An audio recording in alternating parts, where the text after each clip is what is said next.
What's going on, YouTube? Welcome to episode 14 of the Starship Evo U.S.S. Revengeance. I'm Zero Elite, and I just want to thank you very much for tuning in today's episode. And if you haven't, please don't forget to hit that like and subscribe button, helping me in supporting the channel. I can't thank you enough for that. Today we got not a super long video, about just shy of 15 minutes. We're going to be getting some more work done in our bridge, and then we're going to hop on the outside of our ship and get some additional detailing done to our engines. So without further ado, let's go ahead and jump right into it. We're going to start off by picking up right where we left off from last week's episode. We're going to add in upside down triangles on each of the four corners that we've created. We're just going to start to shape the walls out, and then we're going to throw in some consoles to make this room really come together. And I'm not necessarily going off of any type of design right now. I'm literally just using the area I have around me and the space that I have and trying to come up with a cool design that looks good. That's all I'm trying to do here, with having a loose reference in mind of how a Federation ship interior should look, especially the bridge. But other than that, we're just coming up with our own design. But I mean, when you're building a Federation bridge, it's kind of hard to mess that up. You need, of course, your captain's chair, and then uh, your uh, pilot on the left, and then on the right you have your weapon system, and then the far left side and the far right side should be computer consoles, and maybe even behind you if you have room. We're not going to have enough room behind us because this room is fairly small, but we're going to have enough room to do everything but having the consoles directly behind us.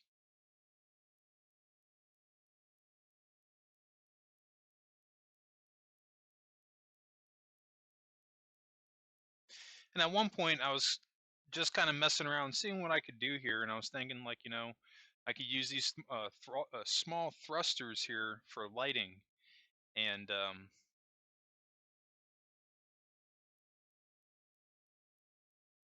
what I'm doing here with the strips, I kind of reference this off of the Kelvin Enterprise bridge. Like behind it, kind of had like these computer core strips on each side of it, and that's kind of where I got the idea for that. But I think it's really cool to be able to use those thrusters, doubling them as a lighting system. We're going to take advantage of that going all the way through the interior of the ship. And I think that's really going to help it to look a little bit more sci-fi. And I got to be honest, um, detailing with the thrusters in this way is something that I haven't necessarily seen on Starship Evo. Um, I don't know why people don't really use them for that purpose, but I mean, I think it looks great. It looks like beautiful neon lights, and you can paint them any color you want. So if you don't necessarily want blue, you can swap it out for a different color.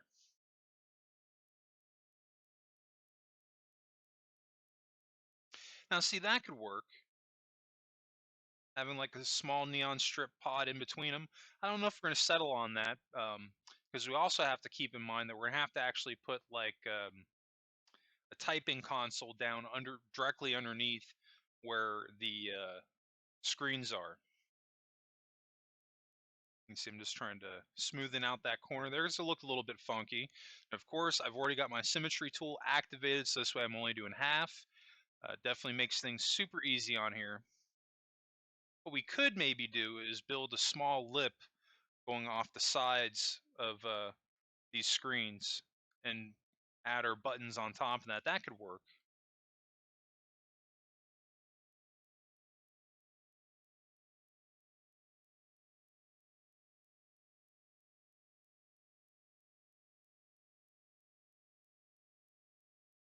It may not look like much right now, but I promise you, by the time we're done, I think the bridge is going to look pretty cool. Um, we're not even, we've got a lot more work to do on it.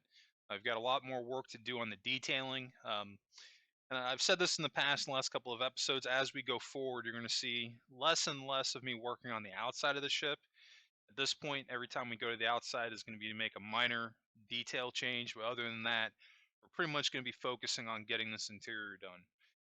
Still have quite a bit of videos stocked up to do on that I have yet to release on the Revengeance. So if you're enjoying this series, hey, let me know in the comments section. I definitely appreciate you.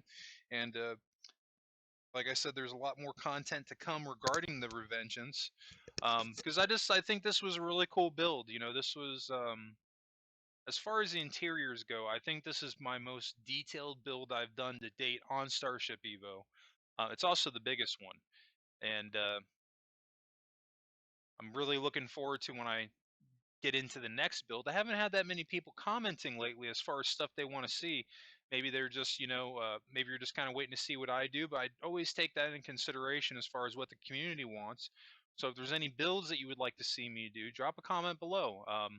Even if it's something that we don't get a lot of comments on, don't get discouraged by that, because I'm doing these tutorials indefinitely, so I always need new content to do. But I've been trying to put them out at a point where I'm able to get a little bit more out of them, because those of you that have been with me for Starship Evo since I've been doing these builds in the beginning, I started out doing smaller builds and just having them in one-off episodes and just really just doing a quick showcase video.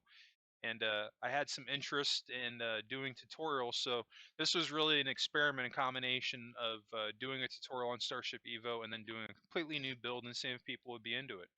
But if there's maybe any other unique builds or combinations that you'd like to see, drop a comment below. You never know.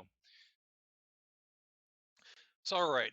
As you can see, I threw down my symmetry tool again because this is technically a new gaming session.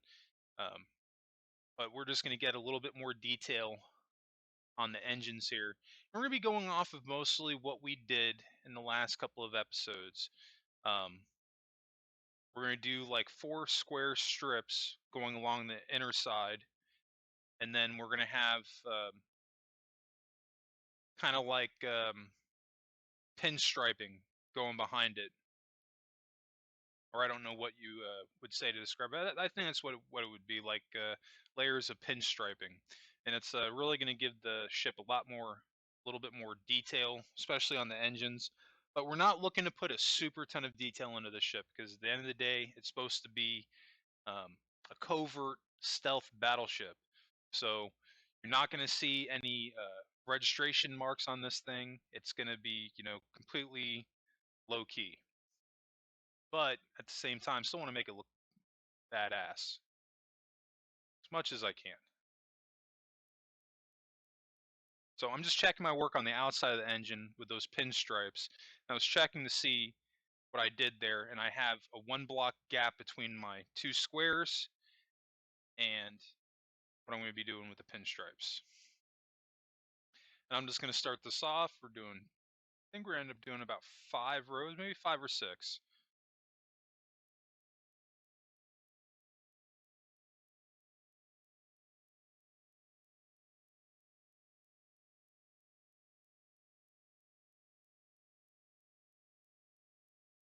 Oh, well, I ended up with 4. Okay, we're in good shape. At one point, I was considering having this pinstriping going all the way down the sides, but I had tested it out off camera at one point just to see how it would look, and it actually took away from the engines. It was too much. Uh, you know the saying, sometimes too much of a good thing can be bad. I think that applies in this case, and that's why you got to be careful when you're detailing your ships. You don't want to add too much stuff to, to the point that it just looks like it's tacked on crap. It could also deviate your attention from looking at the other things on the ship. So sometimes less is more, is kind of what I'm getting at. And I think at this point, all we need is 4 rows of pinstripes. And we're just kind of, I got this bit of detail off of, believe it or not, the original Enterprise A on the insides of the engines, like within those black strips, kind of looks like it has that pinstripe ribbing going through there. So that's kind of where I got the inspiration for that. And that's really the point with this, because when you look at this ship, it's probably going to feel somewhat familiar. And that's because I've taken a lot of cues from a bunch of different ships, just different things that I liked. And it surprisingly worked out really well. I think at one point or another, I'm probably going to end up doing another mashup and just picking a bunch of details I like and that I like from different ships and just combining them together and see how it comes out. Because I was pretty surprised with how good this thing looked. I really wasn't expecting to get anything out of it, and I was pleasantly surprised. It's one of my top downloads on Starship Evo, And if you don't want to wait, excuse me, if you don't want to wait to see how this thing is going to turn out, you can actually go on the Steam Workshop right now and just type in U.S.S. Revengeance or search Zero Elite, and this completed ship is already up there, and you can fly it around. It's got warp capabilities, it's got shields, and it's got weapons. Now, the only thing I had not done to it is added some additional weapons upgrades, and I haven't even built them yet. Um, Only because I'm trying to figure out exactly what I'm going to do. I was kind of thinking that it would be really cool to maybe uh, reference a couple of more cues from the Vengeance itself. One of the things I liked is that it had side guns on the very sides of the lower hull. Um, it made a lot of sense with it being like a straight battle cruiser, and this is like a fraction of the size of it, but at the end of the day, I still classify as the same thing. It's a small battle cruiser. So I think that could be something that could end up being a thing. But I haven't, like I said, I haven't decided exactly what I'm going to do with it. I'm just taking my time with it. There's no rush. That's one of my rules I go by when you're building these things. Take your time with it, because I found that the more time you take with it, and more you think about it, the better your build's likely to come out. It's usually when you rush where you start making mistakes and you start getting sloppy, things like that. Um, Even though we've been doing this on YouTube for the last couple of months. I think I built this ship in a couple weeks, something like that. But you know, I didn't. There was no rush for me to get it done at any type of time frame. All right, you can see I'm stopping my pinstripe before the square meets the curve, and I want to do that so this way it doesn't mess up this line right here. Trying to maintain that line there. That's one of the things I was really happy with how this thing came out. It has a lot of sexy lines on it. It really reminds me of a stealth fighter, and we don't want to cover any of that stuff up. We really want to make it flow together. And when you start looking at it that way and thinking, you know, how you can um, take those building cues and continue it throughout your ship, like we're doing right here, you'll be surprised with how well your ships are going to start to come out. And again, you know, this isn't something that you have to do. This is what I've done personally to get my ships to the level that they're currently at. And what else can I say? I think we're looking really good. I'm really happy with the progress we're making on this thing. I think that this detail we have going on the sides, I mean, it just has like a very industrial look to it, but at the same time, it has that stealthy look, and I dig it. I mean, I think it feels very true to what we're going for here. And I'm just counting the length of the blocks there. I just want to make sure that I had that height right on them. I think we're actually gonna taper off the tops and bottoms, and we already did on the insides. But I think we're gonna add in a couple more blocks here because down in this front left corner, basically the front inner side of the engine, it looks a little blank. So I'm taking the detail from the outside of the engine and I'm just going to swap it on the inside. Kind of lazy, not even going to lie about that, but it'll flow and we can get away with that. Definitely get away with that. So you see, I'm just double checking to make sure that what I'm doing on the inside matches the outside. That's important if you want your stuff to match anyway.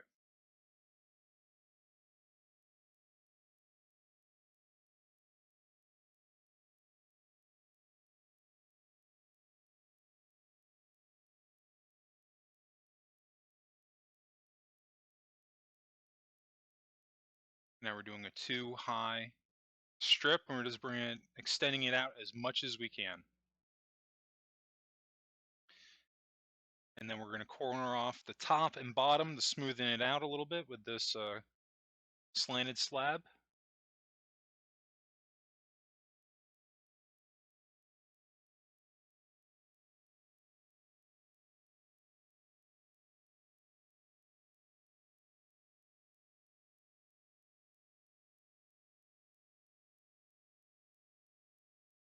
Yes, that looks pretty good.